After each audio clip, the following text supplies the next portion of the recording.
Sanibonani guys and welcome back to my YouTube channel. It is your girl Ulungi aka Uluzipho. Guys, finally simonethayizile bafethu. So senizobona lapha kwivideo khona u-thanks. Lapho u-super thanks uyakwazi ukuthi mhlawumbe uma kukhona nje i-donation ofuna ukuyenza start from as little as 14 rand bafethu. So uma ukuthi nje uyathanda nawe ukuthi u-donate to the channel, you can do so bafethu. And also ningakhohlwa uma ukuthi umusha kwi-channel siya-subscribe, siya-like, siya-commenta. Siphinde futhi siklikhe ne-notification bell ukuze uzobe uqala ukuthola ama-notifications whenever kuwukuthi ngiphoste ividiyo. Okunye guys, nama-adverts ngicela ukuthi ningasaweqi manje because sesimonethayizile. Okay, without wasting your time, another day, another story guys. So, isitori sethu namhlanje is about this woman. Lo mama lo unengane eyodwa zwiki empilweni yakhe, akanayo ingane.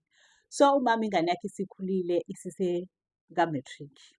Ingane yakhe ifunda u-matric, so yazi ama-matriculants ahlezi ebhizi, ayenza ama-sleep over, ayofunda nabangani bawo nani nani nani nani. Uthi this one time ingane yami, uthi ngangibona ukuthi vele ingane yami yabo, but ngangingakuthathi serious futhi ngangingayitsheni ukuthi ku-deep ngale ndlela. Uthi-ke hhayi, this one time ingane izongicela ithi ma ngicela ukuyoshaya i-sleep over kamngani wami. Sizohamba nje i-weekend yonke, siyofunda i-weekend yonke, ngizoze ngibuye Monday after school. Kusho ukuthi ngizoze ngibuye Monday ntambama. Uthi umama ngithi mina hayi okay, not a problem ngoba vele uyofunda, but ngizokhuluma nomngane wakho ngibuze ukuthi ngampela uyena yini, uyakubo ngempela yini. Hhayi, athi ugeli okay, hhayi vele umama bajwayelene nomngane wakhe lo athi uyakubo.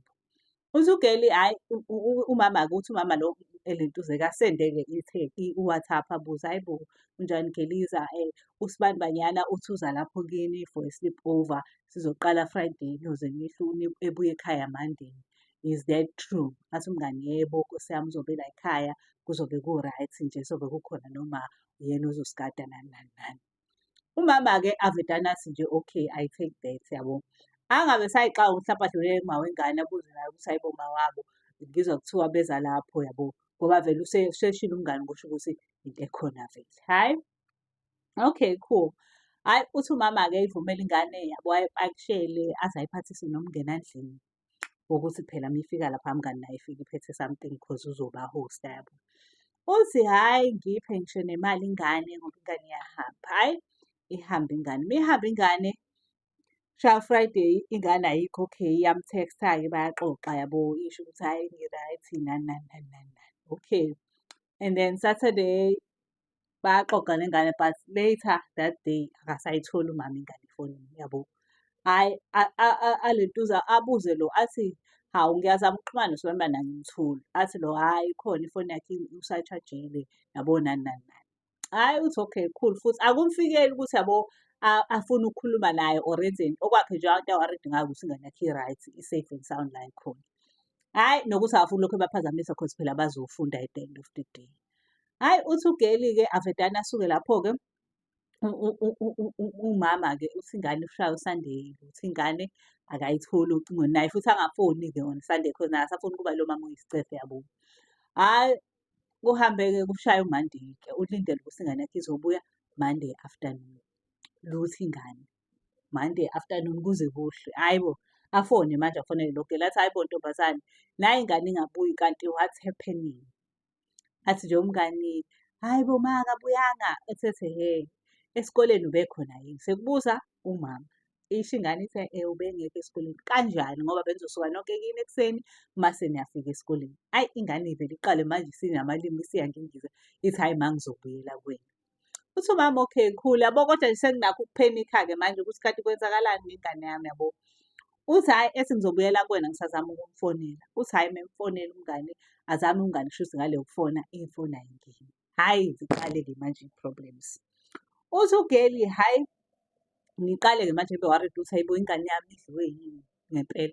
Uthi hhayi ngibuyele kugeli, uma ngithi ngiyafona ugeli akasayibambi ifoni, ngithi ngiyamfonela ugeli akasayibambi ifoni. Hhayi bo, qale-ke nami manje ngi-worried. Angikwazi kubo kageli, ngiyamazi nje ngoba bafunda nomntanami, but angikwazi kubo nokuthi uphuma ubheke ngaphi uphuma ushone ngaphi. Ngazi ukuthi nje hlampe ugeli wasendaweni ewukuthi yabo. Uthi lutho ugeli akasayibambi ifoni, uma ngimsendelela ama-message akawafundi yabo. Uthi hayibo ngiqale manje ngibona ukuthi it's serious. Same night uthi nje ngisukume, ngabe ubusuku lobo, ngicele ukuthi ngithole umuntu ozongiphelezela ukuthi ngihambe ngibheke umuzi wakubo kwale ngane. Uyacabanga ukubheka umuzi wakubo komuntu ebusuku?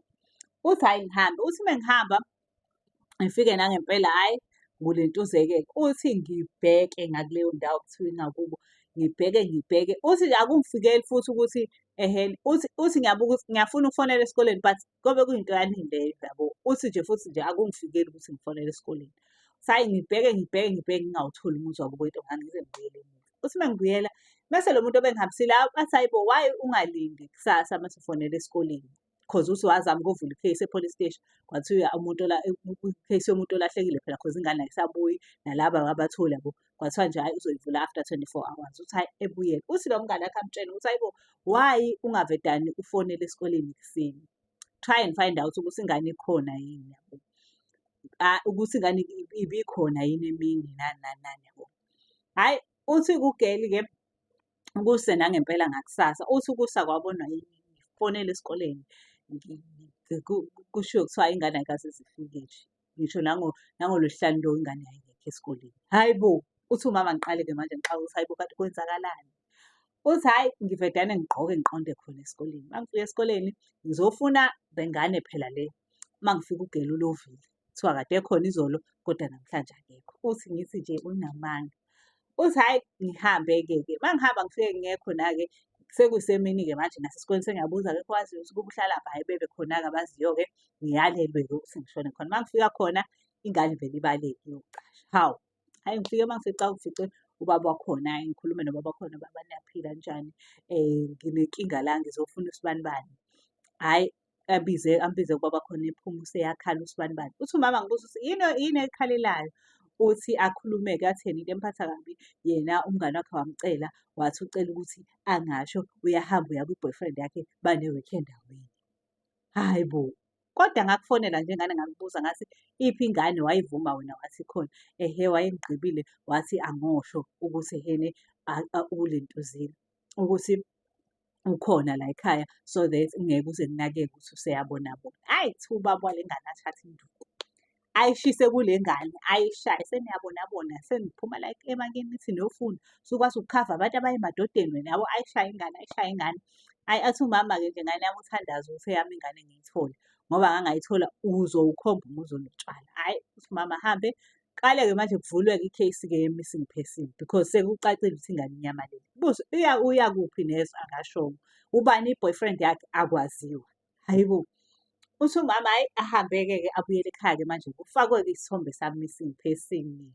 Abantu bayashera bendawo yabo nje o-Facebook kuyasherwa, o-TikTok kuyasherwa. Kube indaba enkulu nje ukuthi hhayi bo ingane inyamalele, ingane ayitholakali lutho. Hhayi kushiwo nenamba yalo mama yabo uma kusherwa. Hhayi kuthi nje hlampe after a month nalo mama useyabona ukuthi hhayi bo ingane yami ilahleke ngampela yabo, useyakhala seziya ngokoma iy'nyembezi. Uthi later hlampe after 2 months ingane ingatholakali. Uthi sengizace ngiwugodo ngazuthi nje angazi ngize ngisho uNkulunkulu wami kodwa ubungabulali ingane mina uma kuwukuthi especially kulesi sikhathi samanje amantombazane ebulawa kangaka, ingane yami ihambe nomuntu ongaziwa. Angazi nokuthi ngizophuma ngibheke ngaphi uma ngibheka akekho nomuntu obona umkhondo. Hhayi kuphostiwe-ke iy'thombe zayo kushiwo ukuthi Nkosi yami uyazi ukuthi uphi, cela thinte uma kushiwo inamba. Hhayi uthi umama wansinyana de ingene i-call. Uthi uma ingena athi umuntu wesifazane mina nginalo ulwazi lokuthi ingane yakho iphi. Kodwa ngizocela ukuthi sihlangane sibonane. Hhayi uthi umama ngithi hhayi akunankinga, ukuphi-ke sisi engizohlangana naye sibonane? Usisi is on another province. Uthi hhayi bo ngithi sisi kanjani? Uthi nje ethi usisi ngizokuxoxela yonke into mase ngikubona but ngiyafisa ukuthi sibonane. Uthi ethi yini kanti ekuxakayo ukuthi ungitshele ukuthi ingane yami ikuphi, hlampe ithunjiwe, hlampe kwenzeke nabo. Athi nje lo sisi it's a long story. Hhayi uthi umama-ke ngilunge-ke Nkosi yami ngilungele ukuthi ngiyahamba-ke manje ngiyobona lo muntu lo engingamazi. Uthi ngicele-ke futhi lo mngani wami ukuthi angiphelezele. Uthi hhayi sigibele siye kwenye province guys, siyohlangana nomuntu ositshela ukuthi unomkhondo wengane kwayena asazi noma uyiqiniso noma uwamanga.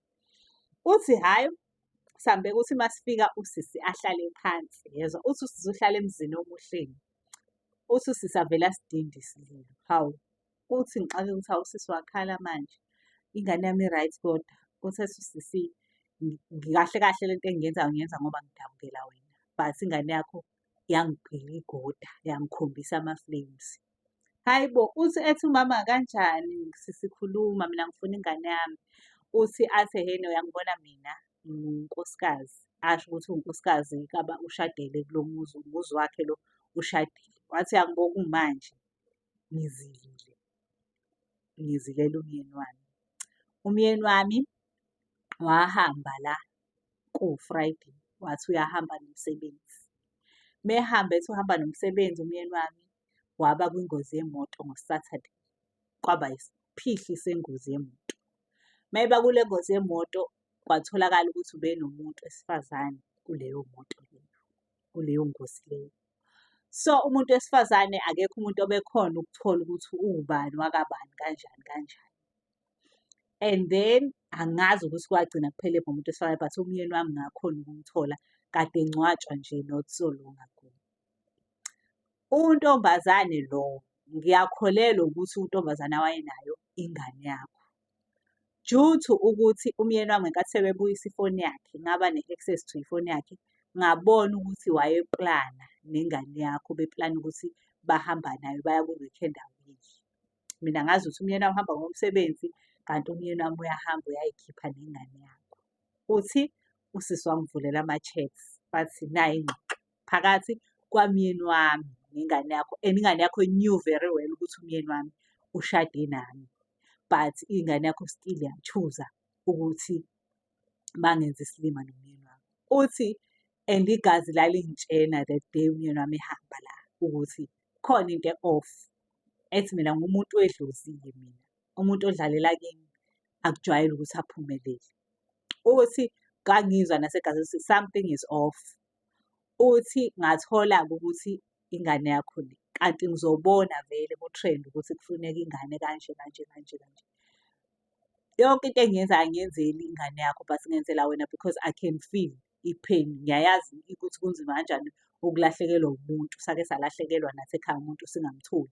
So yonke le nto le kwayikhona ukuthi ngize ngizoveza ukuthi uwena, ingoba ngidabukela wena, ngicabanga iy'nhlungu obhekene nazo, but it's not for ingane yakho. Ingane yakho ingizwisa ubuhlungu obukhulu.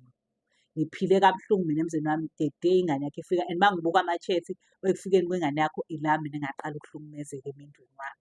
Yo, uthi umama qale manje akhale. Usekhaliswa nawukuthi useyazi ukuthi ingane yakho ibe kwingozi.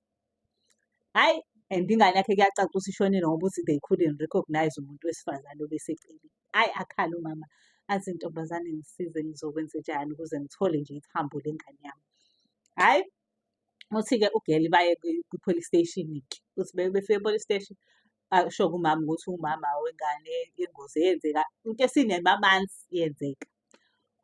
Uthi hhayi umama-ke athi amaphoyisa yakhunjulwa leyo case, hhayi kuhanjwe-ke imigudu yakhona-ke kuzama ukutholakala ukuthi kwenzakalani. Uma bethola kushiwo kuthiwa ingane yaphelela khona lapho, and ingane due to the fact ukuthi wawungekho ifemeli yayo yayinga-recognize-wa umuntu kungatholakali ukuthi eyaphi, yagcina ingcwatshwe uhulumeni.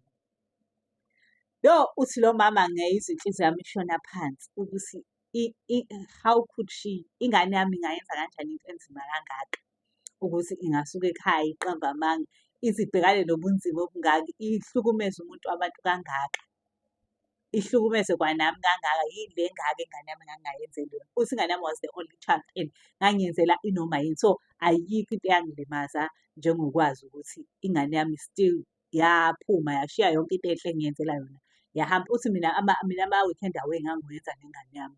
Angazi ukuthi yini le engaka eyayenza ukuthi izifise nje ngampela ukuthi nje ize iyoyinikela endodeni endala kunayo, just because ize iyohlukanisa umshado womuntu. Yini le engaka eyayishoda, yini le engaka? Uthi nje waqhubeka kanjalo-ke umoya wami, guys, ngayilusa kanjalo ingane, i-dishonest. Wathi ingane ngafunda lapho ukuthi ingane kahle kahle kumele uhlale uyilusa at all cost. Uzesho ethi ukube kuthiwa le ngane ngilokhu ngiyibelethele ngiyifonela hlampe I would have picked up ukuthi khona into e-wrong or kanjani kanjani. Uthi nje ingane yami ngayilusa kanjalo, ifunda u-matric ingane yami, ayibanga isasiqeda isikole. Angikaze uthi nje imishini yokuthi ngifuna ukuthi ingane yami iyongcwatshwa kabusha, angifuni nanokukhuluma ngayo. So siphela lapho-ke guys, isitori sethu sanamhlanje. I hope you've learned your lesson. Ningakhohlwa guys, siya-subscribe, siya-like, siya-share, siphinde futhi siklikhe i-notification bell ukuze sizokwazi ukuthi uma ngabe kuwukuthi ngiphoste ezinye iy'tori nikwazi ukuthi niy'thole. Ningakhohlwa guys, sesino-super thanks, kanti futhi uyakwazi ukuthi udonate ngo-super thanks, usiphe lokho okuncane osuke uthanda ukusipha khona. Also ningaweqi ama-adverts, ngiyanithanda kakhulu. Thank you so much. Bye.